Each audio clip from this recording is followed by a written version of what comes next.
soffridente, dice, una volta era buono, ma soffridente. Scusa, perché ti ha fatto tutte cose, per esempio, a fuori gli americani? Se era americano era buono pure io, non hai capito, un americano arriva là e è buono perché giustamente dice io non tengo problemi di mangiare, ricchezze, cose, invece noi sì, l'americano arriva a casa, saluto tutta la famiglia, sai, la famiglia americana, i figli, oh dai, guarda,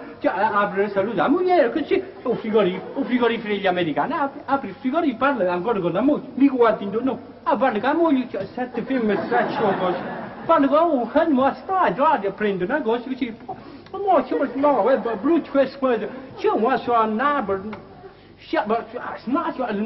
che trova sempre qualcosa in un frigorifero, perché un frigorifero americano è sempre pieno, sempre, e quando torna a casa, attenti tengo un frigorifero, apre il frigorifero, non posso salutare niente, perché c'è dentro, c'è sta in un frigorifero, cose, guarda in due cose, niente, nemmeno si mangia il sommozzatore, ci può che c'è il frigorifero italiano, capito?